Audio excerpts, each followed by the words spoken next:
नमस्कार दोस्तों, स्वागत है आपका मेरे चैनल कॉमिक्स लाइफ में। शुरू करते हैं अनिल मोहन जी द्वारा लिखा गया देवराज चौहान सीरीज का एक और मज़ेदार उपन्यास गिरोह पार्ट 6। स्थिर है, ना तो पेशेंट बेहतर हो रहा है, ना ही उसकी तबीयत खराब हो रही है। वो बचेगा या नहीं? जगमोहन ने परेशान स्वर में पूछा। डॉक्टर ने ठिठक कर जगमोहन को देखा। वो बच जाए, इसके लिए मेरी कोशिश में कोई कमी नहीं रह रही। डॉक्टर ने गंभीर स्वर में कहा। उसे 4 गोलियां लगी हैं और पीठ में चाकू का गहरा घाव है। ग्लूकोज के जरिए मैं हर जरूरी दवा उसके शरीर में पहुंचा रहा हूं। एक गोली का घाव घातक है। मुझे इसी में तसल्ली है कि अभी तक वो जिंदा है। उसके दिल की धड़कन पूरी तरह सामान्य नहीं है। मेरे ख्याल में आज की रात महत्वपूर्ण है। रात ठीक से निकल गई तो कल पेशेंट को होश आ सकता है। तुम रात को सो मत जाना, जगमोहन ने तीखे स्वर में कहा। मैं हर 2 घंटे बाद पेशेंट का चेकअप करता रहूंगा। पेशेंट को ठीक करने में मैं कोई कमी नहीं छोड़ रहा। जगमोहन ने कुछ नहीं कहा, होठ भींचे रहे। हुआ क्या था? किसने इसे मारने की कोशिश की? डॉक्टर ने पूछा। पता नहीं, तब मैं पास नहीं था, जगमोहन ने जवाब दिया। तुम्हारा क्या लगता है?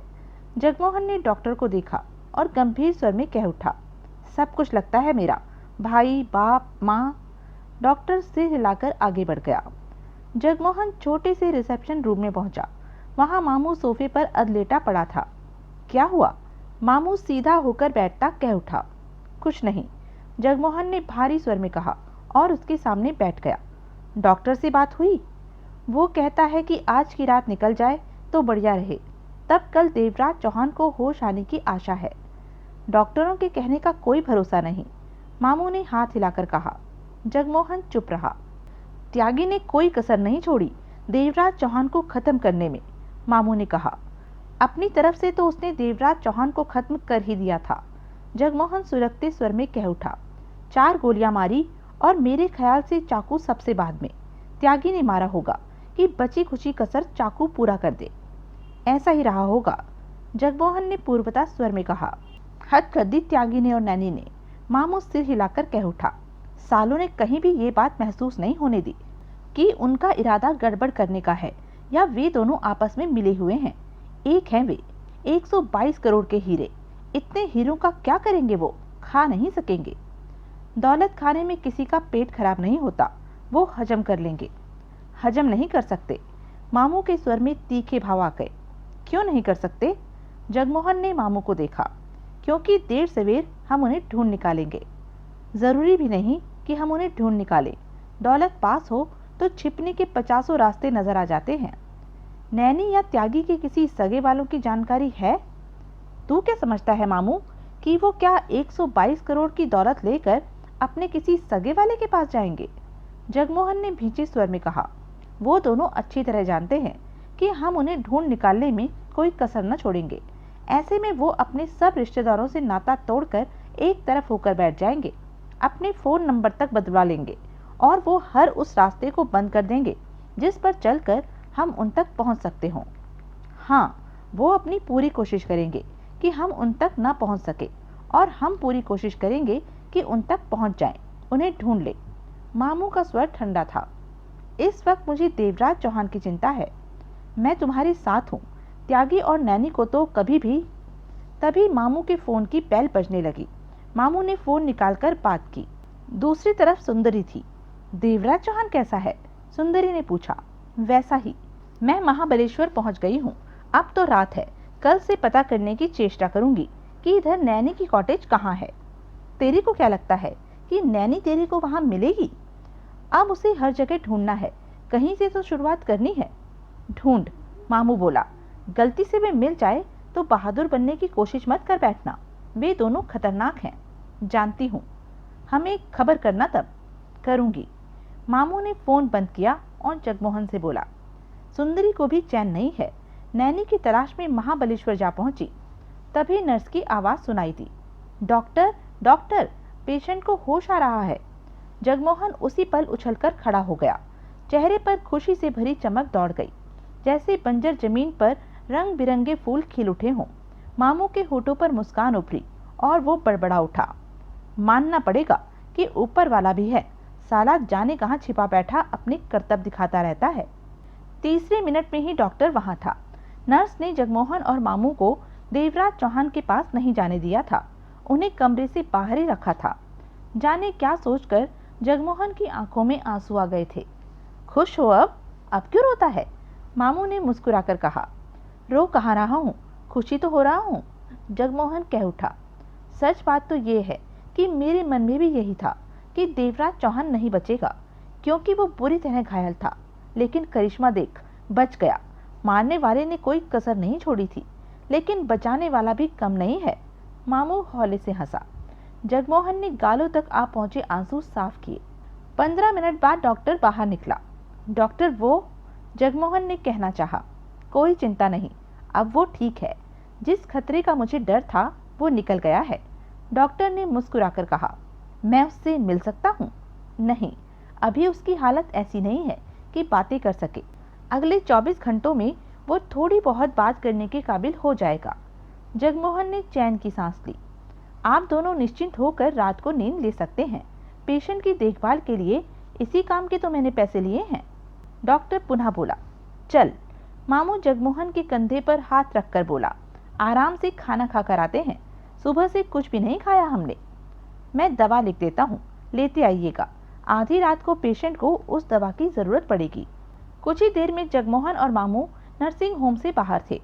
जगमोहन ने अब चैन की सांस ली थी। अब हमें देवराज चौहान के ठीक होने का इंतजार रहेगा।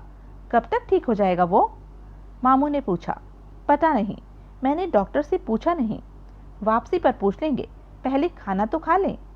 त्यागी महसूस कर रहा था कि नैनी उससे खिंची खिंची सी है, कम ही बात कर रही है। वो जानता था कि दीपा की वजह से नैनी उखड़ी हुई है, खामखा उखड़ी हुई है, बात कुछ भी नहीं। लंच के बाद त्यागी ने चाय बनाई, खुद भी ली थी और नैनी को भी दी थी। चाय पीने के बाद नैनी ने अलमारी से दूरबीन निकाली और छत पर जा पहुंची। ये उसका पुराना शगल था, दूरबीन से पहाड़ों की सुंदरता को निहारना और उनके करीब होने का एहसास पाना। छत पर बैठकर नैनी पहाड़ों को दूरबीन से निहारने लगी। घंटे भर बाद त्यागी भी छत पर आ पहुंचा। पुरानी आदत है तुम्हारी, दूरबीन से पहाड़ी नज़ारों को देखना, त्यागी ने कहा। नैनी ने त्यागी को देखा, फिर दूरबीन आंखों से लगाती कह उठी। अब क्या प्रोग्राम है? कैसा प्रोग्राम? त्यागी की निगाह नैनी की तरफ उठी। नैनी आंखों पर दूरबीन लगाए आसपास के नज़ारे निहार रही थी। भविष्य के बारे में? मैं समझा नहीं। हमारे पास दौलत है, नैनी दूरबीन आंखों से लगाए कह रही थी। हमें तय कर लेना चाहिए कि अब जिंदगी कैसे बितानी है। जैसे हम पहले बिताते रहे हैं वैसा तो अब नहीं चल सकता। क्यों? त्यागी ने सिगरेट सुलगाई और कश लिया। क्योंकि अब हमारे पास दौलत है, ऐसी दौलत जिसकी हम आधे आधे के हिस्सेदार हैं। इसलिए अब तय जिंदगी ही बितानी चाहिए, बिना किसी बंधन के।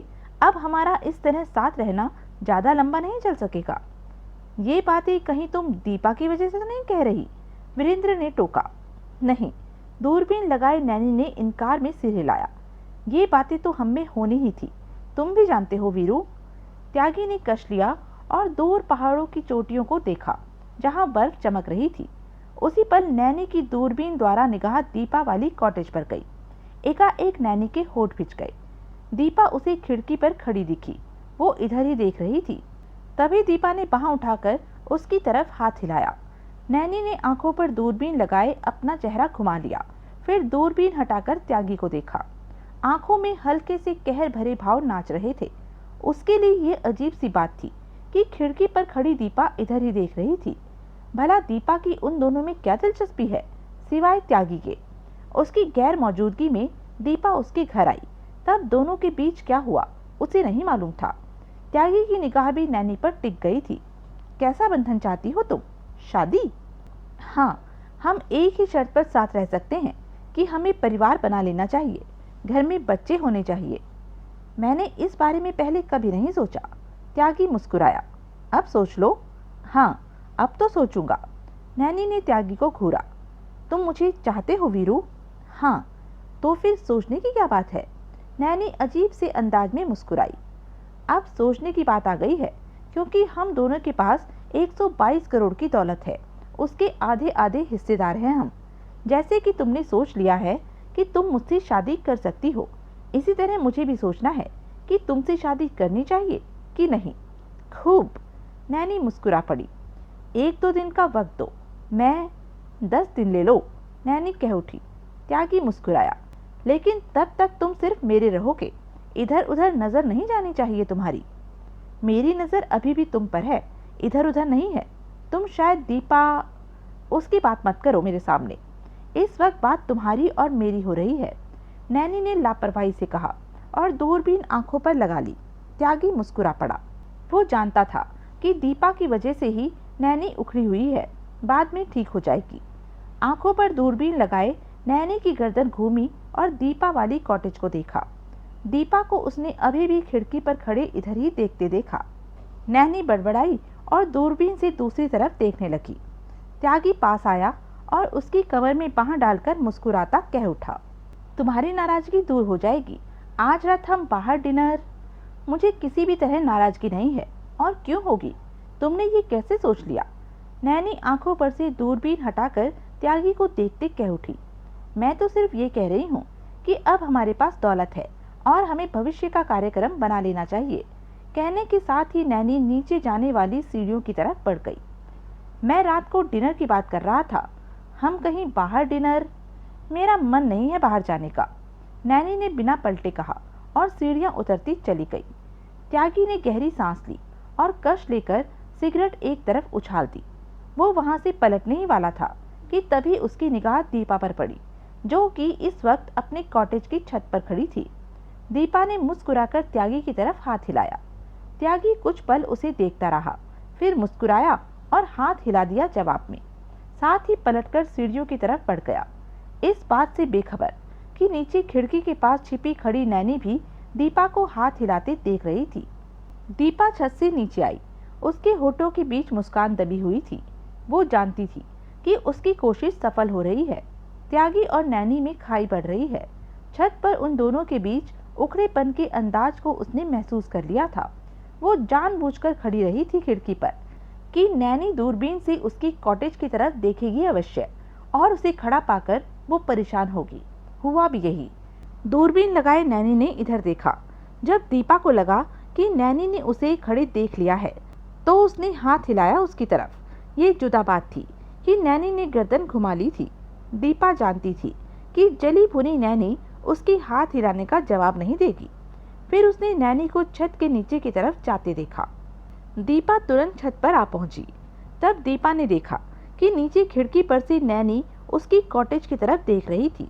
दीपा नैनी की मनोस्थिति का अंदाजा लगा सकती थी। वो जानती थी कि ऐसे मौके पर औरत कब और क्या सोचती है।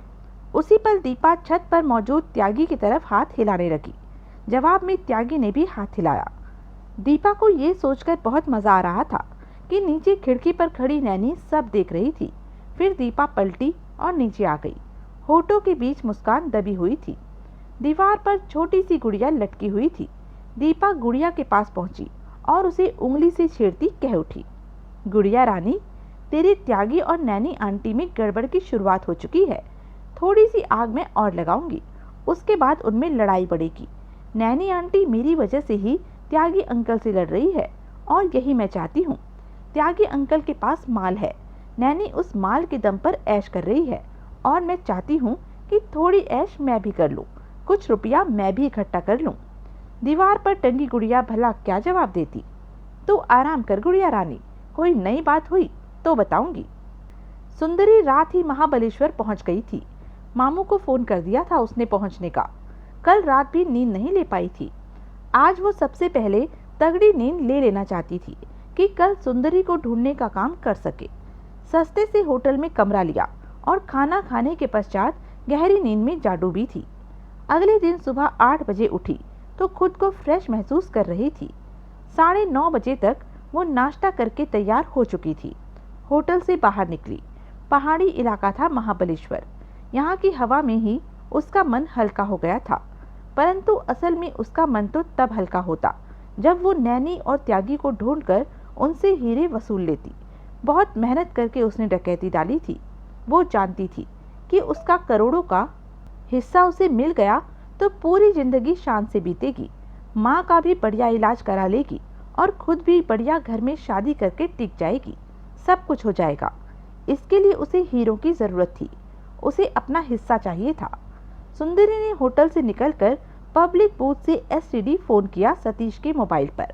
वो जान लेना चाहती थी कि सतीश ने उसकी मां के ऑपरेशन के बारे में क्या किया है। दूसरी तरफ से बेल बजने लगी। फिर सतीश की बीवी की आवाज़ कानों में पड़ी। हेलो, नमस्ते भाभी। सुंदरी तू?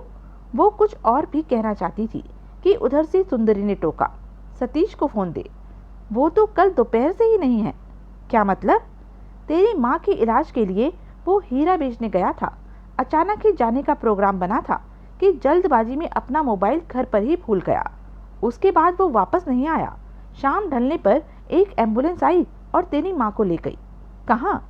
2 आदमी थे, कह रहे थे सतीश ने भेजा है, ऑपरेशन के लिए अस्पताल ले जा रहे हैं। मैं समझ गई कि सतीश ने तुम्हारी माँ के ऑपरेशन के लिए कोई इंतज़ाम किया होगा। यही जानने के लिए मैंने फ़ोन किया था कि लेकिन सतीश अभी तक घर नहीं आया, उसका कोई फ़ोन भी नहीं आया। उसने कहा आ जाएगा। सुंदरी ने तसल्ली भरे स्वर में कहा, उसने मुझे भी फ़ोन नहीं किया। माँ के ऑपरेशन में व्यस्त होगा, मैं फिर फ़ोन करूँगी, अब रखती हूँ। कहकर सुंदरी ने कनेक्शन काटा और नैनी के नंबर मिलाने लगी। शीघ्र ही दूसरी तरफ से बेल बजने लगी। कुछ पल बेल बजती रही। हेलो, एकाएक सुंदरी के कानों में मौला की आवाज़ पड़ी। नैनी के फ़ोन पर किसी युवक की आवाज़ सुनकर सुंदरी उलझन में पड़ी। हेलो, 2 पल के लिए सुंदरी के होठों से निकला। किससे बात करनी है? तुम कौन हो? सुंदरी ने पूछा। मौला हूँ। मौला? लेकिन ये फ़ोन तो तुम्हारा नहीं है। अब मेरा है। पहले किसका था? मेम साहब का। अब उन्होंने फ़ोन मुझे दिया है। सुंदरी का दिल धड़क उठा। खबर ठीक मिल रही थी। तुम कहाँ से बोल रहे हो? पोतड़ा बाजार से। तुम्हारी मेम साहब किधर है? उससे मेरी बात कराओ। वो? एकाएक मौला कहते कहते ठिठका। तुम कौन हो? मैं उसकी बहन हूँ। सुंदरी ने जल्दी से कहा। पोतड़ा बाजार किधर पड़ता है? महाबलेश्वर में। मैं महाबलेश्वर में ही हूँ। तुम कहाँ मिलोगे? मुझे बताओ, मैं आती। सुंदरी अपनी बात पूरी न कर सकी, तभी उसके कानों में बैटरी डाउन होने की आवाज़ पड़ी और लाइन कट गई। सुंदरी समझ गई कि मौला के फ़ोन की बैटरी चार्जिंग खत्म हो गई है। सुंदरी ने रिसीवर रख दिया। वो समझ चुकी थी कि सही ठिकाने पर आ पहुंची है। नैनी महाबलेश्वर में अपनी कॉटेज पर है। कॉटेज तलाश करने के लिए मौला से मिलना ज़रूरी था। वो ही बता सकता था कि नैनी कहाँ है। फ़ोन के पैसे चुकता करके सुंदरी दुकान से बाहर आ गई। पोतड़ा बाजार यहाँ जहाँ भी था, उसे उधर पहुँचना था। वो जानती थी कि जल्दी ही मौला से उसकी बात फिर होगी। वो पक्का अपने फ़ोन की बैटरी चार्ज करेगा। सुंदरी ने जेब से मोबाइल फ़ोन निकाला और मामू को फ़ोन करने लगी। जगमोहन और मामू रात को नर्सिंग होम के खाली कमरे में ही सो गए थे। सुबह जब उठे तो खुद को हल्का महसूस कर रहे थे। जगमोहन सबसे पहले उस कमरे में गया जहां देवराज चौहान मौजूद था। वो गहरी नींद में था। नर्स पास ही मौजूद थी। सांस लेने की वजह से देवराज चौहान का सीना उठ बैठ रहा था। ये कैसा है? जगमोहन ने धीमे से स्वर में पूछा। बिल्कुल ठीक है। नींद में है? हाँ, नींद की दवा दे रखी है। ये जितना आराम करेंगे उतना ही ठीक रहेगा। जगमोहन वापस मामू के पास पहुंचा। मामू सिगरेट सुलगाए कश ले रहा था। चेहरे पर सोच के भाव थे। अब ठीक है देवराज चौहान, जगमोहन ने कहा। शुक्र है, मामू गंभीर स्वर में बोला। मैं संतलाल के बारे में सोच रहा था। जगमोहन कुर्सी पर बैठ गया। बेचारा खामखा ही मारा गया। जगमोहन का चेहरा कठोर सा हो गया। नैनी ने बहुत बुरा किया। नैनी और त्यागी दोनों ने ही बहुत बुरा किया। जगमोहन गुर्रा उठा। बचेंगे नहीं दोनों। तुम्हें विश्वास है कि हम उन्हें ढूंढ निकालेंगे? पूरा विश्वास है। देर सवेर मैं उन्हें ढूंढ लूंगा, तब देखना क्या होता है। जगमोहन का चेहरा धधक उठा था। मामू गहरी सांस लेकर बोला। संतलाल को सिर्फ कुछ लाख रुपए की जरूरत थी। अपनी बेटी की शादी को धूमधाम से करना चाहता था, पर अपनी जिंदगी भी गवा बैठा। मुझे इतना भी वक्त नहीं मिल पाया कि उसकी बेटी के पास हो आता। क्या करता उसके पास जाकर? ये तो बता नहीं सकता कि उसका बाप नहीं रहा। खर्चे पानी के लिए कुछ पैसे ही दे आता। ये काम तो हम आज भी कर सकते हैं, जगमोहन बोला। तैयार होकर चलते हैं। देवराज चौहान के पास नर्स है, उसका पूरा ध्यान रखा जा रहा है। 2-4 घंटे के लिए कहीं जाया जा सकता है। ये ठीक है। मामू ने गंभीरता से सिर हिलाया। संतलाल की बेटी के पास हो आते हैं। चलते वक्त डॉक्टर से पूछ लेना कि कोई दवा की जरूरत हो तो वो भी लेते आएंगे। देवराज चौहान जितनी जल्दी ठीक हो उतना ही बेहतर होगा। उसी कमरे के बाथरूम में नहा धोकर तैयार हुए। जगमोहन डॉक्टर से मिला। तुम्हारा दोस्त अब ठीक हो रहा है, डॉक्टर ने मुस्कुराकर कहा। जगमोहन भी मुस्कुराया। पूरी तरह कब तक ठीक हो जाएगा? जगमोहन ने पूछा। पूरी तरह ठीक होने में 15 दिन लगेंगे, परंतु अगले 4 दिनों में वो चलना फिरना शुरू कर देगा। जगमोहन के लिए ये सुखद खबर थी। मामू के साथ जगमोहन नर्सिंग होम से बाहर निकला। पहले नाश्ता करते हैं। मामू घड़ी पर निगाह डालकर बोला, 10 बज रहे हैं। जगमोहन ने सिर हिलाया। तुम्हारे पास कुछ पैसे हैं संतलाल की लड़की को देने के लिए? मामू ने पूछा। हैं। तभी मामू के फोन की बेल बजी। मामू ने बात की। दूसरी तरफ सुंदरी थी। तू तो महाबलेश्वर जाकर इस तरह परेशान हो गई है जैसे कि बीवी मायके गई हो और उसका दिल न लग रहा हो। रात भी तूने फोन किया और अब दिन निकलते ही फोन कर रही है। मामू मुस्कुराकर बोला, 10 बज रहे हैं। पता है। तेरे लिए अच्छी खबर तो ये है कि देवराज चौहान की हालत में सुधार होने लगा है। सच में अच्छी खबर है। तू भी अच्छी खबर सुन। नैनी का पता चल गया है, वो महाबलेश्वर में ही है। ओह, मुझे भी अभी अभी पता चला है। कैसे? मुझे पूरी बात बता। सुंदरी ने सारी बात बताई। फिर कहा, तुम दोनों महाबलेश्वर आ सकते हो? क्यों? मैं चूकना नहीं चाहती। उसके साथ त्यागी भी हो सकता है। मेरे लिए उन दोनों पर काबू पाना शायद कठिन होगा। नजर रखती रह उन पर। उससे क्या होगा? वो मेरी नजरों से ओझल भी हो सकते हैं। उन्हें वक्त देना ठीक नहीं होगा। जगमोहन से बात कर। जगमोहन ने फोन पर सुंदरी से बात की। सुंदरी ने जगमोहन को सारी बात बताकर महाबलेश्वर आने को कहा। देवराज चौहान को अभी अकेला नहीं छोड़ा जा सकता। जगमोहन ने सोच भरे स्वर में कहा। देवराज चौहान को तो डॉक्टर देख रहा है। तुम दोनों वहां रहकर क्या कर रहे हो? डॉक्टर के सिर पर हम सवार हैं, तभी तो पूरी तरह ध्यान दे रहा है। हम इधर उधर हुए तो वो लापरवाही कर सकता है। तो एक के वहां रहने से काम चल जाएगा। तुम दोनों में से एक मेरे पास आ जाए। हाँ, ऐसा किया जा सकता है। मेरे पास तुम दोनों में से कौन आएगा? मामू। आज ही? हाँ, आज ही। रात तक मामू तेरे पास पहुंच जाएगा। तू कहाँ ठहरी है? इधर से सुंदरी ने अपने होटल का नाम और कमरा नंबर बताया। जगमोहन ने कहा, वो मौला नैनी को तुम्हारे फोन के बारे में बता भी सकता है, जिससे नैनी सावधान हो सकती है। हाँ, परंतु ये खतरा तो उठाना ही होगा। नैनी को पता चल गया कि हम में से कोई उसकी तलाश में महाबलेश्वर आ पहुंचा है, तो वो वहां से खिसक भी सकती है। तो फिर करना क्या है? मैं तुम्हें वो बातें बता रहा हूँ जो हो सकती हैं। ये भी संभव है कि नैनी तुम पर हमला कर दे। तुम्हें सावधान रहना होगा। इस बात का ध्यान रखूंगी। तुम मामू को मेरी तरफ रवाना करो। रात को पहुंचेगा, जगमोहन ने कहा और फोन बंद करके मामू की तरफ बढ़ा दिया। मामू ने फोन लिया और जगमोहन से बोला, मैं महाबलेश्वर जाऊं सुंदरी के पास? हाँ, जाना चाहिए। वो वहां अकेली पड़ जाएगी और सामने नैनी और त्यागी जैसे दोनों खतरनाक लोग हैं। जगमोहन के होठ भींच गए। और तुम देवराज चौहान के पास रहोगे? तुम चले जाओ महाबलेश्वर, मैं देवराज चौहान के पास रह जाता हूँ। मामू ने उसे देखा।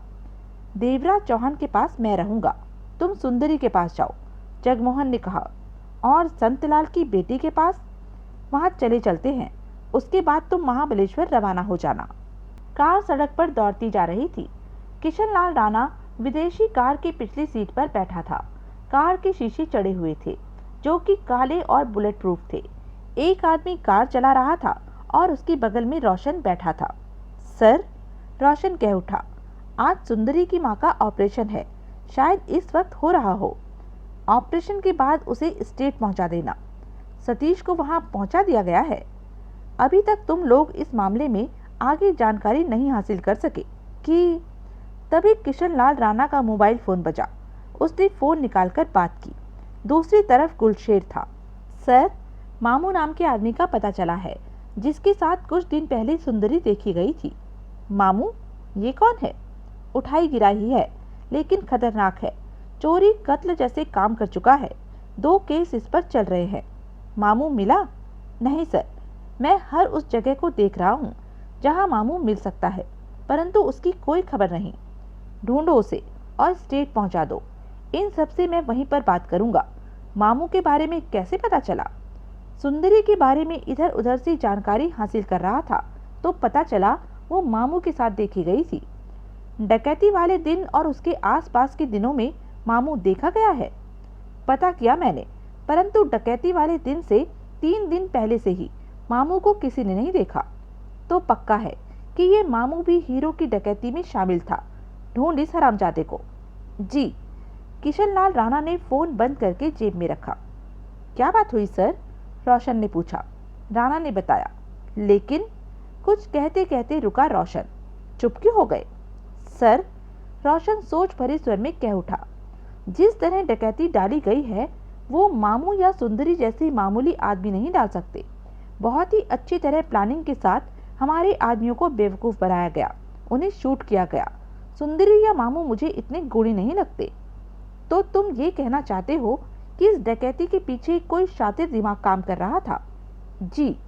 तुम्हारी बात मानने में मुझे कोई ऐतराज नहीं है। इस काम के पीछे कोई शातिर भी हो सकता है। उन्हें हमारी एक एक प्लानिंग पता थी, हीरो के बारे में, कि कब हम लेकर चल रहे हैं, रास्ते में क्या होगा, और हमारे आदमियों में से ही कोई गद्दार है। पता नहीं चल सका उसका अभी तक। राणा का स्वर कठोर हुआ। सूरज उस कमीने को ढूंढ निकालने की चेष्टा कर रहा है। वो जो भी है बच नहीं सकेगा। रोशन ने बेचैनी से कहा। मेरी समझ में नहीं आता कि ये सब कैसे हो गया। अभी भी यकीन नहीं आ रहा। राणा का स्वर कठोर ही था। रोशन खामोश रहा। कोई भी मेरे हाथों से बच नहीं सकता। किशनलाल राणा बड़बड़ाया। दरवाजा खोलने वाली 20 बरस की खूबसूरत लड़की थी। साधारण सा कमीज सलवार पहन रखा था। लंबे बालों की चुटिया बना रखी थी। मामू पर निगाह पड़ते ही वो एकाएक मुस्कुराकर कह उठी, ओह अंकल, आप? पापा नहीं आए? संतलाल को अचानक दुबई जाना पड़ गया। दुबई? उसके होठों से निकला। फिर वो पीछे हटती बोली, आइए, भीतर आइए। जगमोहन और मामू भीतर प्रवेश कर गए। बैठिए, चाय बनाती हूँ। साधारण सा घर था ये। जगमोहन ने हर तरफ नजर डाली। चाय की जरूरत नहीं, तेरी को यही खबर देने आया था। मामू ने मुस्कुराकर दिल पर पत्थर रखकर कहा। पापा कब आएंगे? उसने पूछा। आ जाएगा वो। मामू ने आवाज में लापरवाही भर ली। तेरी शादी कब है? अगले महीने 20 तारीख की। क्या शादी की तैयारी की? कुछ भी नहीं। पापा ने कहा था कि अगले हफ्ते तक वो पैसे लेकर आएंगे, फिर सब कुछ खरीद लेंगे। तू फिक्र मत कर। संतलाल ने अगर दुबई से आने में देर कर दी तो मैं तेरा बाप बनकर कन्यादान करूंगा। सामान वगैरह सब खरीदा जाएगा। चल तू चाय बना, तेरे हाथ की चाय पी ही लूं। वो युवती चाय बनाने किचन में चली गई। मामू ने धीमी स्वर में जगमोहन से कहा, सुना? जगमोहन ने गंभीर निगाहों से मामू को देखा। हम इसका बाप तो इसे नहीं लौटा सकते, लेकिन इसकी तय शादी तो करवा सकते हैं, ताकि ये एक ठिकाने जा लगे और आराम से अपनी जिंदगी बिता सके। बाद में अपने बाप की मौत के बारे में पता चलेगा तो सह लेगी। तू चाहता है कि मैं इसकी शादी का खर्चा करूं? मेरे पास तो पैसे हैं नहीं, तेरे पास हैं तो तू कर दे, भला ही करेगा। संतलाल ने आखिर हमारे साथ काम किया था, अपनी जान गंवाई। जगमोहन ने जेब से 500 के नोटों की 2 गड्डियां निकाली। इस वक्त मेरे पास इतना ही है। मामू ने गड्डियां थामी। लाख रुपया? शादी में तो कम से कम 5-7 लाख रुपया लगेगा। कल 5 लाख दे जाऊंगा। ये ठीक रहेगा। भगवान तेरे को कभी इस अच्छे काम का फल देगा। मामू मुस्कुराकर बोला। फल मिल गया? कैसे मिल गया? देवराज चौहान मौत के मुंह से निकल आया है। यही भगवान का दिया फल है मेरे लिए। अगर उसे कुछ हो जाता तो मेरे पास रखी सारी दौलत कबाड़ थी। मेरी जिंदगी देवराज चौहान के साथ ही है। मामू जगमोहन को देखता रहा और हौले हौले सिर हिलाता रहा। वो चाय बना लाई। दोनों ने चाय पी और मामू उसे लाख रुपया देता कह उठा, ये संतलाल ने कहा था देने के लिए कि तू शादी की तैयारी शुरू कर ले। जो तेरे को खरीदना हो खरीद ले। ये मेरा दोस्त है जगमोहन। कल तेरे को ये 5 लाख और दे जाएगा। फिक्र मत कर, शादी धूमधाम से होगी तेरी। लेकिन पापा, तब तक तो संतलाल दुबई से आ जाएगा, तो तैयारी कर शादी की। दोनों उस घर से बाहर निकले और सड़क पर पहुंचे। मैं जाऊं अब सुंदरी के पास? मामू बोला। हाँ, तू कल इसे 5 लाख दे देगा? दे दूंगा, समझ ले कि पहुंच गया 5 लाख, शायद आज ही दे जाऊं। तभी मामू का फोन बजने लगा। मामू ने बात की। हेलो, मौज हो रही है मामू? बॉबी? मामू के होठों से निकला। लगता है मुझे भूल गया। बॉबी का मुस्कुराहट भरा स्वर मामू के कानों में पड़ा। मामू ने खुद को संभाला। क्यों भूलूंगा तेरे को? इसलिए कि अब मेरे को माल देना पड़ेगा डकैती में से। पता है मेरे को कि डकैती डाल ली है तुमने। मामू ने जगमोहन को देखा। जगमोहन उसे ही देख रहा था। मुंह पे ढक्कन क्यों लगा लिया? कुछ तो बोल। 2 दिन हो गए डकैती को, तूने फोन क्यों नहीं किया? बॉबी, धीमे स्वर में बोला मामू, बहुत गड़बड़ हो गई। वो तो हो गई। क्या मतलब? तूने कहा गड़बड़ हो गई तो मैंने तेरी हाँ में हाँ मिला दी। गलत किया क्या? मजाक मत कर। मामू ने कहना चाहा। मजाक तो तू कर रहा है मामू। कानों में पड़ने वाला बॉबी का स्वर तीखा हो गया। पहले तू मेरे आगे पीछे घूमता रहा कि सब जानकारी दूं। जब जानकारी मिल गई तो गधे के सिर से सींग की तरह गायब हो गया। ऐसी बात नहीं, मेरी बात सुन। तेरी तो सुन ही रही हूँ मामू। सीधी तरह से मेरे को 1 करोड़ दे दे, जो हम में तय हुआ था। बॉबी, मैंने कब मना किया देने को? लेकिन हाँ भी नहीं की। तू तो गड़बड़ की बात करने लगा, जबकि तेरे को तो कहना चाहिए कि बॉबी तू कहाँ थी? मैं तो तेरा ही इंतजार कर रहा हूँ। तेरा 1 करोड़ मैंने बांध रखा है, पर तू तो मेरी बात तो सुन। सुना। डकैती मैंने कुछ लोगों के साथ डाली थी, वो तो मुझे पता है। मेरा 1 करोड़ इधर कर। गड़बड़ ये हुई कि डकैती में शामिल 2 लोगों ने दगाबाजी कर ली और सारे हीरे लेकर भाग गए। सारे हीरे लेकर भाग गए? बॉबी का तीखा स्वर कानों में पड़ा। हाँ, मैं उन्हें ढूंढ रहा हूँ। मामू? बॉबी का स्वर एकाएक कठोर हो गया। हाँ, किशनलाल राणा के आदमी जानने की कोशिश में लगे हैं कि डकैती किसने डाली, उसके हीरे किसने लूटे हैं, और इस खबर के वो 1 करोड़ दे सकता है। समझे प्यारे मामू? मामू ने गहरी सांस लेकर जगमोहन को देखा, फिर फोन पर बोला, तेरा दिमाग खराब हो गया है? हाँ, बॉबी का स्वर कठोर था। मेरा 1 करोड़ मुझे नहीं मिला, इसलिए मेरा दिमाग खराब हो गया है। मैंने तेरे को जो कहा है सच कहा है। डकैती मैंने अपने आदमियों के साथ डाली थी, लेकिन अपने ही 2 आदमी दगाबाज निकले और सारे के सारे हीरे ले भागे। जाते वक्त 2 आदमियों को खत्म किया, जिसमें से एक को अभी भी किसी तरह बचाया जा रहा है। उसके बाद मैंने तेरी कहानी सुनने के लिए फोन नहीं किया।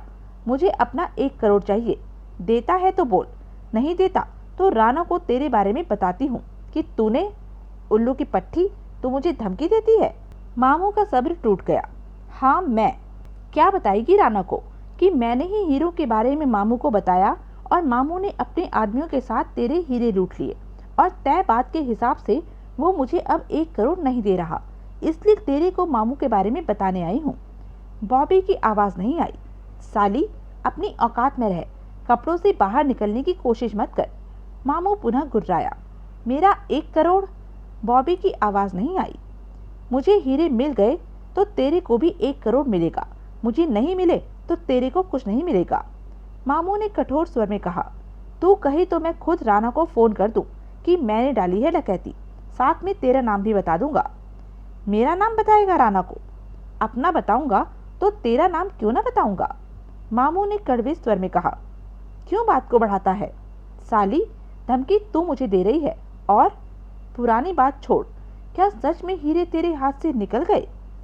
कपड़े उतार कर जवाब दूं, तब तेरे को मेरी बात का सच समझ में आएगा। मामू ने उखड़े स्वर में कहा। कब तक हीरे मिलेंगे? ढूंढे जा रहे हैं, बता दूंगा, आराम से बैठ। तू अकेला ढूंढ रहा है या तेरे साथ और भी है? और भी है। मैं भी आ जाऊं तेरे पास, शायद तेरे किसी काम आ सकूं। तू? मामू के चेहरे पर 2 पलों की सोच पड़ी। तू? ठीक है, आजा। कहाँ आना है पता है? बोल। अभी आना, इसी वक्त। सजने संवरने के लिए वक्त नहीं है। सीधी बस अड्डे पहुंच, जहाँ से महाबलेश्वर के लिए बस मिलती है। तेरे को वहाँ 30 मिनट में पहुँचना है। मैं बेशक 2 घंटे में आऊँ। पहुँची मामू, 30 मिनट में पहुँची। मामू ने फ़ोन बंद किया। तूने बॉबी को क्यों साथ लिया? इसी ने मुझे बताया था कि याद है, ये बात तू पहले भी बता चुका है, लेकिन उसे हरामी चीज़ है, नुकसान नहीं देगी, फ़ायदा ही देगी। तू जान, बॉबी को सीधा रखना तेरे जिम्मे है, जगमोहन ने गंभीर स्वर में कहा। मामू ने सिर हिला दिया। महाबलेश्वर में जो हो मुझे बताना, जगमोहन बोला। हाँ, फोन करूंगा। दीपा नाश्ता करने के बाद फारिग हुई। वो तैयार थी, एकदम सजी धजी। आज उसने छोटी स्कर्ट पहनी थी और वो अब और भी खूबसूरत लग रही थी। कंधों पर खुले लहराते बाल, पाँव में ऊंची एड़ी के सैंडल उसे और भी सेक्सी बना रहे थे। उसने एक केक उठाया और उसकी पैकिंग हटाकर उसे थाल में रखा। ये केक कल बाजार से खरीद कर लाई थी। एक बार फिर खुद को शीशे में निहारा और दीवार पर लगी गुड़िया से बोली, चलती हूँ गुड़िया रानी, तेरे त्यागी अंकल के पास जा रही हूँ। त्यागी और नैनी के बीच थोड़ी सी आग और लगाऊं, तभी तो मेरा उल्लू सीधा होगा। हाय बेचारी नैनी, मुझे त्यागी से बात करते देखकर बहुत जलेगी, यही तो मैं चाहती हूँ। फिर दीपा ने केक वाला थाल उठाया और कॉटेज से निकलकर ऊपर जाती सड़क पर चल दी। कुछ ही कदम चली होगी कि ऊपर से झांकती नैनी पर उसकी निगाह पड़ी। वो मुस्कुराई और हाथ हिला दिया। जवाब में नैनी ने सिर्फ हाथ उठाया और नीचे कर लिया। साली, मेरे को देखकर ही इसका फ्यूज उड़ जाता है, जैसे माँ मर गई हो। डरती है कि कहीं मैं त्यागी को ले ना उड़ूं। ये नहीं जानती कि जो मैं सोचती हूँ वो पूरा करके ही रहती हूँ। त्यागी तो फंसा ही फंसा। दीपा बड़बड़ा उठी। दीपा ऊपर कॉटेज पर जा पहुंची। नैनी कॉटेज के बाहर ही खुले में खड़ी उसे एकटक देख रही थी। दीपा मुस्कुराते हुए केक का थाल थामे नैनी के पास आ पहुंची। हेलो, दीपा खिले स्वर में कह उठी। आज मैं बहुत खुश हूँ। क्यों? नैनी के शांत स्वर में अनजानी सी सख्ती थी। आज मेरा जन्मदिन है। नैनी दीपा को उन्हीं निगाहों से देखती रही। तुम्हें भी अपनी बहन की खुशी में शामिल होना चाहिए। मैं बहन ही तो हुई तुम्हारी। मैंने कितनी मेहनत से केक बनाया है अपने जन्मदिन के लिए। तुम्हारे और त्यागी साहब के साथ बैठकर अपने जन्मदिन का केक काटूंगी। क्या करूं, यहाँ कोई है ही नहीं जो मेरे जन्मदिन की खुशी में शामिल हो सके। दूसरी कॉटेज पर रहने वाले को मैं जानती भी नहीं। तुम लोगों को जानती। नैनी केक को देखते विषैले स्वर में कह उठी। ये केक तुमने बनाया है? हाँ, ऐसे केक बाजार की दुकान पर बहुत मिलते हैं। मैंने कल ऐसे केकों को देखा था। मैंने भी देखा था और वैसा ही केक बनाया है मैंने। दीपा खुशी से कह उठी। तुम यहाँ से चली जाओ, नैनी ने सख्त स्वर में कहा। क्यों?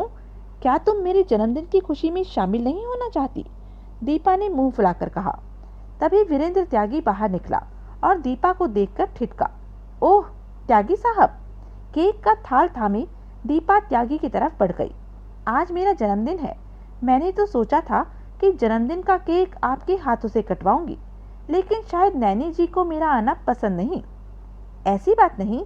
त्यागी छिपी निगाहों से दीपा को सिर से पांव तक देखता कह उठा। हम तुम्हारी खुशी में शामिल होंगे। ओ त्यागी साहब, आप कितने अच्छे हैं। दीपा बेहद प्यार से कह उठी। त्यागी ने नैनी को देखा। नैनी त्यागी को ही घूर रही थी। कम ऑन नैनी, दीपा जी हमारी पड़ोसी हैं, हमें इनकी खुशी में शामिल होना चाहिए। मैंने कितनी मेहनत से केक बनाया है त्यागी साहब। और हाँ, पापा ड्राफ्ट भेज रहे हैं, 1-2 दिन में पहुंच जाएगा। तो आपका 10,000 मैं लौटा दूंगी। चैन नहीं मिलता जब तक किसी का पैसा लौटा ना दूं। त्यागी ने मुस्कुराकर दीपा को देखा। पैसे की फिक्र ना करो, मुझे मालूम है कि वो मैं वसूल लूंगा। फिर नैनी से बोला, आओ नैनी। नैनी वहीं खड़ी रही। त्यागी आगे बढ़ा और नैनी की कमर में बांह डालता कह उठा। हमें इसकी खुशी में शामिल होना चाहिए। मुझे ये सब पसंद नहीं, नैनी ने सपाट स्वर में कहा। जिद नहीं करते, वो अच्छी लड़की है, साफ मन की। तुम भी ये बात महसूस कर लोगी। ऐसा कुछ नहीं है जैसा तुम्हें वहम है। नैनी ने त्यागी को घूरा। आओ भी। नैनी जी नाराज लग रही हैं। दीपा मुस्कुराकर कह उठी। मैंने झगड़ा किया था, इसलिए नाराज हो गई। ये गलत बात है, दीपा कह उठी। आपको नैनी जी का दिल नहीं दुखाना चाहिए। दीपा कह उठी। अब झगड़ा नहीं करूंगा, त्यागी ने हंसकर कहा। वे तीनों कॉटेज के भीतर की तरफ बढ़ गए। केक काटा गया। नैनी चुपचाप सी थी, परंतु त्यागी दीपा से खुलकर बात कर रहा था। कभी उसकी छातियों पर भी नजर मार लेता। दीपा त्यागी के साथ चिपक कर बैठने की चेष्टा कर रही थी। दीपा की तरफ से हंसी मजाक जारी था। नैनी सब देख महसूस कर रही थी, परंतु चुप थी। त्यागी को एकाएक नैनी फीकी लगने लगी थी और दीपा महकता फूल लगने लगी थी, जबकि दोनों में कोई खास फर्क नहीं था। त्यागी के लिए दोनों में यही फर्क था कि एक इस्तेमाल हो चुकी थी, परंतु दूसरी को अभी इस्तेमाल करना था। नैनी पुराना सामान थी, दीपा नया सामान थी। घंटे भर बाद दीपा उठते हुए बोली, त्यागी साहब, आप शाम की चाय मेरे साथ मेरे घर पर पिए। नैनी जी, आप भी आइए। दीपा मुस्कुराई, कड़वा अंदाज था उसका। क्यों त्यागी साहब, आप आएंगे? जरूर, क्यों नहीं, त्यागी ने मुस्कुराकर कहा। चलती हूँ अब, घर पर कुछ और भी काम था। अच्छा नैनी जी, चाय पर जरूर आइएगा। दीपा चली गई। त्यागी ने नैनी से कहा, तुम्हें उसके साथ ऐसा व्यवहार नहीं करना चाहिए था। वो तो खुशी से अपना जन्मदिन मनाने, तुम हो ना मनाने के लिए। नैनी कड़वे स्वर में बोली। फिर वही बात, मेरे मौजूद होते हुए भी वो तुमसे चिपक चिपक कर बैठ रही थी, और तुम कहाँ देख रहे थे? कहाँ देख रहा था? त्यागी शांत स्वर में बोला। उसकी छातियों में, उसकी टांगों को देख रहे थे बार बार। 2 बार तुमने बहाने से उसकी टांगों को छुआ भी। नैनी ने सच कहा था, परंतु त्यागी गर्दन हिलाकर कह उठा, तुम वहम में डूब चुकी हो। मैं बेवकूफ नहीं हूँ, ऐसा कुछ नहीं है। तुम खामखा ही। वीरू, सोच समझकर बात करो, सामने मैं बैठी हूँ। जहरीले ढंग से नैनी मुस्कुराई। त्यागी ने सिगरेट सुलगाई और शांत स्वर में कह उठा, मैं उससे बात करता हूँ तो तुम इतनी जलती क्यों हो? बात ये नहीं, बात ये है कि वो तुम्हें पटाने के चक्कर में है। मैं औरतों के हाव भाव खूब जानती हूँ। त्यागी मुस्कुराया। तुम्हें वो अच्छी लगती है? नैनी ने पूछा। तुम्हारा ये सवाल बेवकूफ़ी से भरा है, त्यागी ने मुंह बनाकर कहा। वो तुम्हारी जगह नहीं ले सकती, ये तुम्हें सोच लेना चाहिए। हम दोनों पुराने दोस्त हैं और हमने मिलकर डकैती डाली है साथ ही। वो मेरी जगह नहीं ले सकती। यह कहकर क्या तुम मुझे समझाना चाहते हो कि उसके साथ कुछ भी कर सको? तुम पागल हो गई हो। मुझे बेवकूफ़ बनाने की कोशिश मत करो। त्यागी के माथे पर बल पड़ गए। तुम कुछ ज़्यादा ही हक जमा रही हो मुझ पर। न जताऊं क्या? मेरा हक बनता नहीं क्या? बनता है, लेकिन तुम तो जैसे मुझे कैद करने की कोशिश कर रही हो। ऐसा तुम्हें इसलिए लग रहा है कि तुम्हारा झुकाव उसकी तरफ हो रहा है और मैं तुम्हें रोक रही हूँ। त्यागी मुस्कुरा पड़ा। तुम्हारा दिमाग खराब होता जा रहा है। सच में मुझे यही लगता है कि मेरा दिमाग खराब हो रहा है। तुम उसे लिफ्ट क्यों देते हो? छोड़ दो उसे। न तो मैं उसे लिफ्ट देता हूँ और ना ही मैंने उसे पकड़ा हुआ है। तुम तो। वीरू, मेरे से ये खेल खेलना बंद करो। क्या तुम्हें लगता है कि हम साथ रह पाएंगे? इस तरह बात बात पर मुझे टोकोगी तो हम साथ नहीं रह पाएंगे। अगर तुम चाहते हो कि मैं तुम्हें कुछ भी करने की आज़ादी दूं, तो ये नहीं हो सकता। मेरे साथ रहोगे तो ईमानदारी से रहोगे। तो तुम चाहती हो कि मैं यहाँ से चला जाऊं? अगर मेरे बनकर नहीं रह सकते तो तुम्हें जाना ही पड़ेगा वीरू। नैनी ने सख्त गंभीर स्वर में कहा। त्यागी ने कश लिया, फिर सोच भरे स्वर में कह उठा, ठीक है, मैं कल चला जाऊंगा। हीरे के 2 बैग भरे पड़े हैं, एक बैग तुम ले जाना। नैनी ने बेहद शांत स्वर में कहा। त्यागी ने नैनी को देखा और मुस्कुराकर कह उठा, ठीक है, जैसी तुम्हारी मर्जी। मेरी नहीं, तुम्हारी मर्जी, क्योंकि तुम सिर्फ मेरे बनकर नहीं रह पा रहे हो। मैं कल चला जाऊंगा। नैनी उठी और दूसरे कमरे में चली गई। त्यागी सोच भरी नजरों से उस दरवाजे को देखता रहा जिधर नैनी गई थी। सुंदरी पोतड़ा बाजार पहुंची। मुख्य महाबलेश्वर से 4 किलोमीटर हटकर पड़ता था ये बाजार। टैक्सी से यहाँ आई थी। किराया देकर उसने टैक्सी को वापस भेजा और पोतड़ा बाजार का चक्कर लगाया।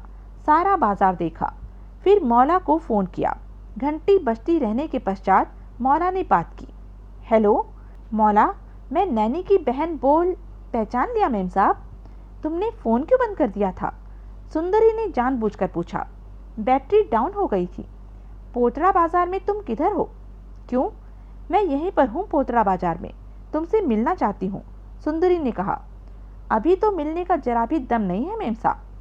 तुम कहाँ पर हो मुझे बताओ, मैं तुम्हारे पास। मेरी नौकरी चली जाएगी मेम साहब, इधर बहुत काम पड़ा है। मालिक अभी भी मुझे घूर के देख रहा है। नैनी का कॉटेज किधर है ये बता दो। पता भूल गई हूँ मैं, पहले कभी नहीं आई। फिर बात करना, अभी बिजी हूँ, कहकर उधर से मौला ने फ़ोन बंद कर दिया था। सुंदरी होठ भींचकर रह गई। वो जानती थी कि यहाँ से नैनी ज़्यादा दूर नहीं है। एक बार उसकी कॉटेज का पता मिल जाता तो सब ठीक हो जाता, परंतु मौला अभी बात नहीं कर पा रहा था। सुंदरी ने मन ही मन ये तय किया कि वो खुद ही नैनी की कॉटेज तलाश करने की चेष्टा करती है। दोपहर का खाना न नैनी ने खाया न त्यागी ने। दोनों के बीच न के बराबर ही बात हो रही थी। नैनी अलग कमरे में थी, त्यागी अलग कमरे में। कॉटेज में खामोशी छाई हुई थी। शाम के 4:30 बजे त्यागी खिड़की पर आया कि उसकी निगाह दीपा पर पड़ी, जो कि अपनी कॉटेज की छत पर खड़ी उसे देखते ही हाथ हिलाने लगी थी। त्यागी ने भी हाथ हिलाया। उसे याद आया कि दीपा ने उन्हें शाम की चाय पर बुलाया था। कुछ पल तक त्यागी दीपा को देखता रहा। वह सुबह वाली ही ड्रेस में थी।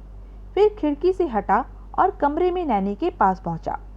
नैनी किसी पुराने अखबार के पन्ने पलट रही थी। तुम भूल गई हो कि दीपा ने हमें चाय पर बुलाया था। मैं नहीं जा रही। नैनी ने उसे देखा भी नहीं। मैं जा रहा हूँ और अच्छा होगा कि तुम साथ चलो, नहीं तो तुम खामखाही शक करोगी। तुम कल यहाँ से जा रहे हो ना? नैनी ने पूछा। पक्का? तो मुझे कोई ऐतराज नहीं, कहीं भी जाओ, किसी के पास भी जाओ, नैनी ने सख्त स्वर में कहा। मर्जी तुम्हारी। त्यागी पलटा, कमरे से निकला, फिर कॉटेज से निकला और दीपा के पास जाने के लिए सड़क की तरफ बढ़ गया। दीपा ने खिड़की से त्यागी को आते देखा तो खुशी से भागकर दीवार पर टंगी गुड़िया के पास पहुंची। गुड़िया रानी, तेरे त्यागी अंकल आ रहे हैं और अकेले ही आ रहे हैं। यही तो मैं चाहती थी। अब तेरे अंकल को मैं अपना स्वाद चखाऊंगी, उसके बाद तो वो पूरी तरह मेरे दीवाने हो जाएंगे। मेरा ही नशा तेरे अंकल के सिर पर चढ़कर बोलेगा। तभी दरवाजे पर थपथपाहट पड़ी। दीपा कातिल मुस्कान चेहरे पर बिछाए आगे बढ़ी और दरवाजा खोला। सामने त्यागी था। आइए आइए, मैं तो कब से आपके आने का इंतजार कर रही थी। फिर पीछे देखती कह उठी, नैनी जी नहीं आई? उसकी तबीयत ठीक नहीं। चलिए कोई बात नहीं, नैनी जी को कल चाय पर बुला लूंगी। दीपा पीछे हटती मुस्कुराकर बोली। भीतर आइए ना। त्यागी ने भीतर प्रवेश किया। इस बीच वो कई बार उसके ब्लाउज के खुले गले में देख चुका था। दीपा ने उसकी नजरों को पहचाना और दरवाजा बंद किया। कितना अच्छा लग रहा है जो आप मेरे घर आए। तुम्हें करीब पाकर मुझे भी अच्छा लग रहा है। त्यागी मुस्कुराया। सच? बिल्कुल सच। मुझे नहीं मालूम था कि आप मजाक भी करते हैं। दीपा ने इठलाकर कहा। मजाक नहीं, हकीकत है ये। पता चल जाएगा। आप बैठिए ना त्यागी साहब, खड़े क्यों हैं? दीपा ने मस्त अदा से कहा। त्यागी बैठा। नजरें उसकी दीपा के शरीर पर फिर रही थी। त्यागी साहब, दीपा उसके पास बैठती कह उठी। मेरी दो ही कमजोरी है, दौलत और आप जैसा खूबसूरत मर्द। त्यागी मुस्कुराया। कसम से? दीपा ने बेहोश कर देने वाले ढंग में कहा और आगे झुकाई। टॉप का गला और खुल गया। 1 से 100 तक सब कुछ दिखा। तुम बहुत खूबसूरत हो, नैनी से कम, ज्यादा। फिर मजाक। मेरी आंखों से देखो तो तुम्हें मजाक नहीं लगेगा। तुम हर वक्त हंसती मुस्कुराती रहती हो। नैनी ऐसी ही लगी मुझे। नहीं, वो झगड़ा करती है। झगड़ा करना बुरी बात है। दीपा ने गहरी सांस ली। आप नैनी को समझाती नहीं हैं? वो समझती नहीं। फिर आप नैनी के साथ कैसे रह लेते हैं? कल से नहीं रहूंगा।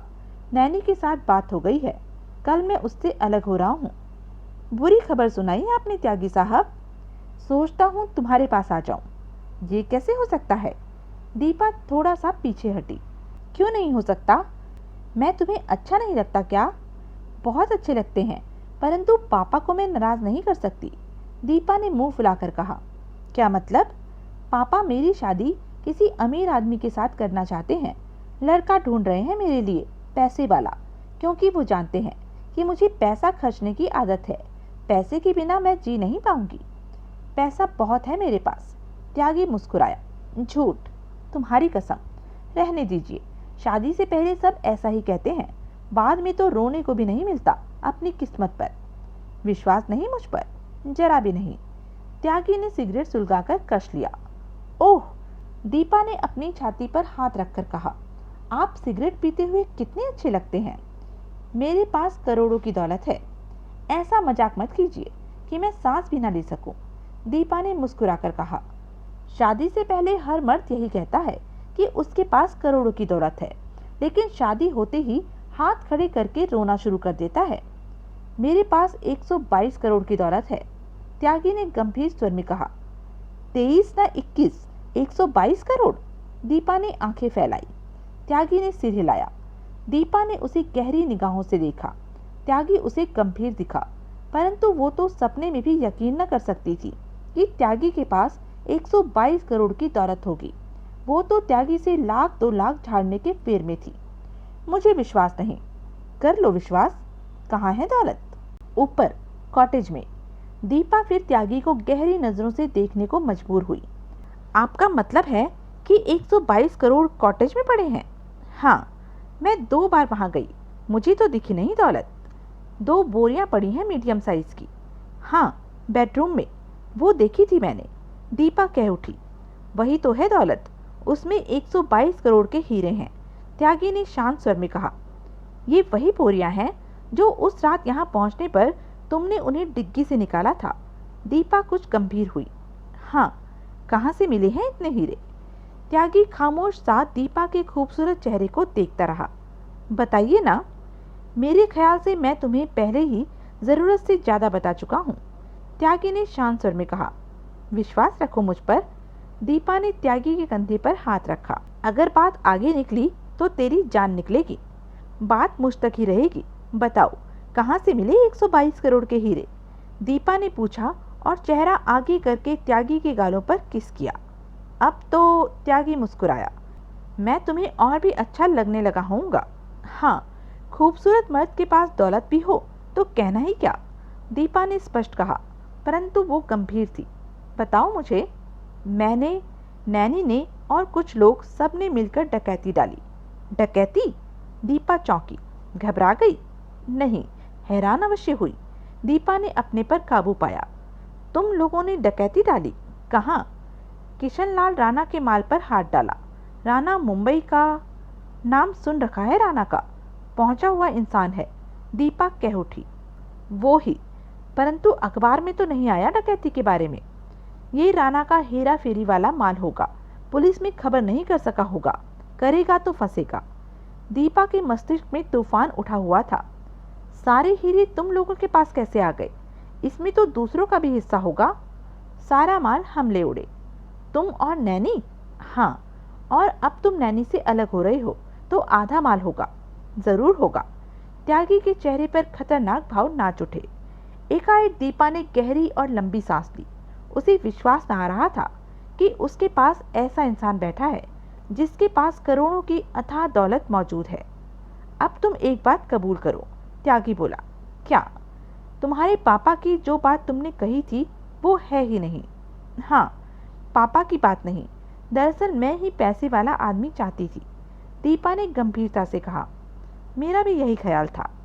मेरी तो जान ही निकल गई ये सुनकर कि तुम्हारे पास इतनी बड़ी दौलत है। और वो दौलत? त्यागी मुस्कुराया। तुम्हारी भी बन सकती है। कैसे? दीपा का दिल धड़क उठा। अगर तुम मेरी बन जाओ। मैंने कब मना किया? दीपा ने अदा के साथ कहा। बोलो, क्या लोगे? चाय, कॉफी, विस्की? तुम अच्छी तरह जानती हो कि मैं क्या लेने आया हूँ। त्यागी हौले से हंसा। दीपा ने मुस्कुराकर अर्थपूर्ण निगाहों से उसकी आंखों में झांका। ठीक है, वो ही सही, वो ही ले लो। तुम्हारे लिए जरा भी इनकार नहीं, सब कुछ हाजिर है। 1.5 घंटे बाद बाहर अंधेरा छा चुका था। ठंडक बढ़ गई थी। दीपा का चेहरा मक्खन खाई बिल्ली की तरह हो रहा था और त्यागी ऐसा सांड लग रहा था जैसे मोहल्ले की सारी गायों का दूध हजम करके हटा हो। दोनों ही इस वक्त सुखी लग रहे थे। कपड़े पहने जा चुके थे। चाय बनाऊं? पूछा दीपा ने। जिस चाय के लिए आया था वो हो गई। त्यागी मुस्कुराया। एक बात तो बताओ। क्या? क्या तुम्हें अच्छा लगेगा कि 61 करोड़ के हीरे नैनी ले ले? त्यागी ने कहा। दीपा मन ही मन चौंकी और त्यागी को देखने लगी। क्या हुआ? तुम्हारी बात पर सोच रही हूँ। दीपा गंभीर हो गई। क्या करना चाहते हो तुम? बच्ची तुम नहीं हो जो न समझ सको। त्यागी भी गंभीर था। मेरा तो मन नहीं है नैनी को कुछ देने का।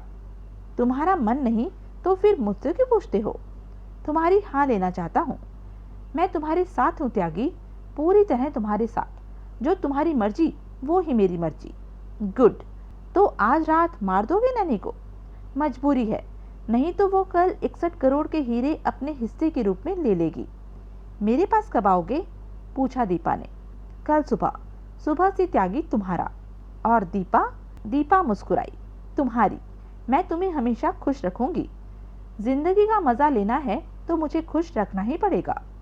त्यागी ने दीपा की पप्पी ली और बाहर निकल गया।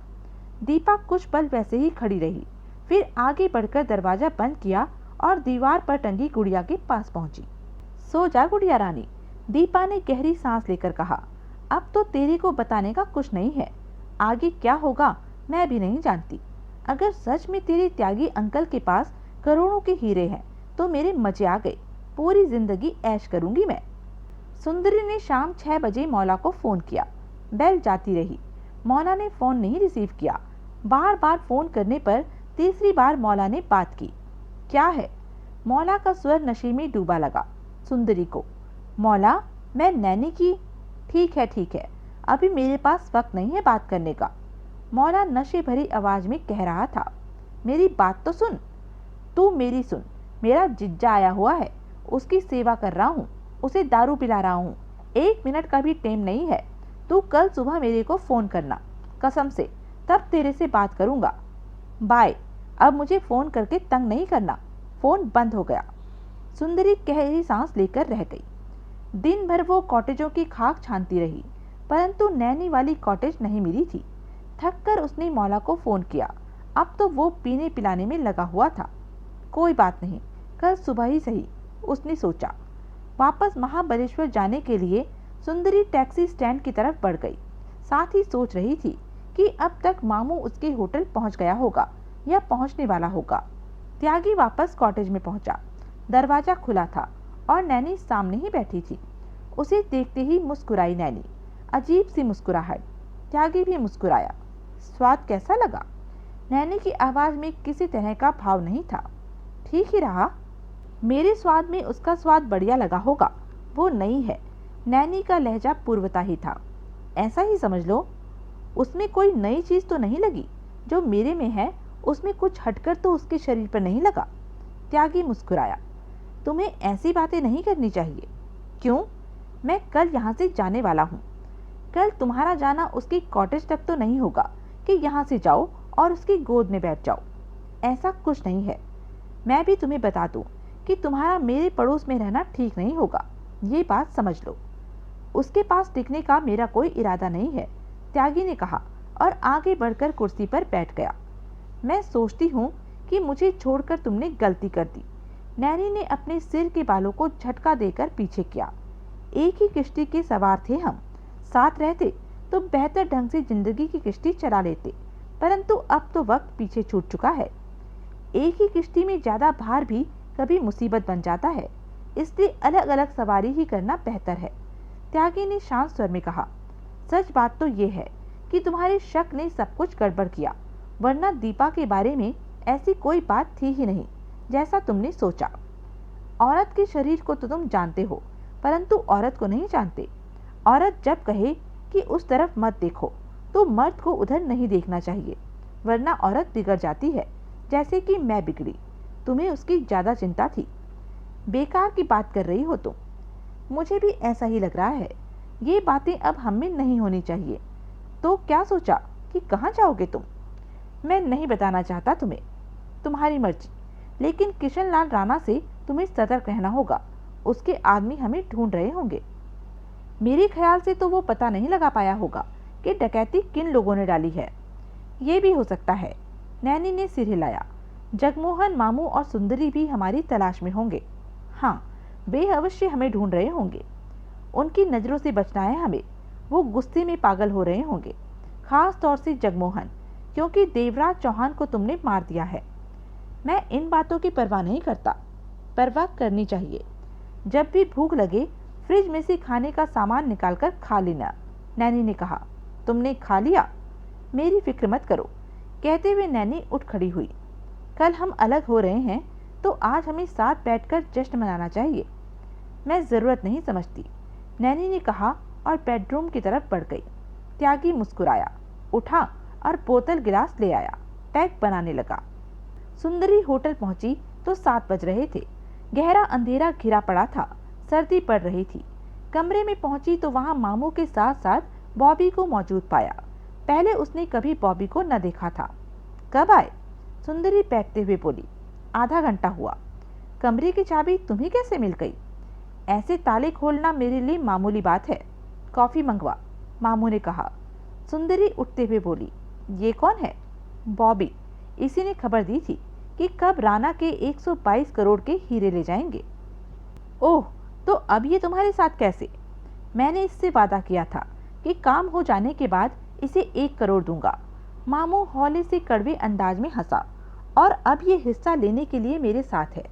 मैंने इसे बताया कि माल हाथ से निकल गया है, परंतु इसे लगा कि मैं झूठ बोल रहा हूँ, इसलिए तुम इसे अपने साथ ले आए। सुंदरी बोली। मामू ने हाँ में सिर हिला दिया। सुंदरी ने रूम सर्विस से इंटरकॉम पर 3 कॉफी लाने को कहा। ये है सुंदरी? बॉबी ने पूछा। हाँ, नाम से नहीं, देखने में भी है। तेरे से तो ज्यादा ही है। ज्यादा नाप तोल मत कर। सुंदरी वापस कुर्सी पर आ बैठी। क्या खबर है? मामू ने पूछा। नैनी महाबलेश्वर में ही है। पोचड़ा बाजार की तरफ बहुत कॉटेज बनी है। पहाड़ों पर उन्हीं में से किसी कॉटेज पर है। मौला से मिली? नहीं, सारा दिन खराब हो गया, लेकिन मौला से मुलाकात नहीं हो सकी। वो शायद व्यस्त था और मैंने भी उसे ज्यादा जोर नहीं दिया कि कहीं खामखा किसी तरह का उसे शक न हो जाए। अब कल सुबह फोन करना है उसे। ऐसी बात थी तो उधर की कॉटेजों को तुम ही चेक कर लेती। चेक किया मैंने।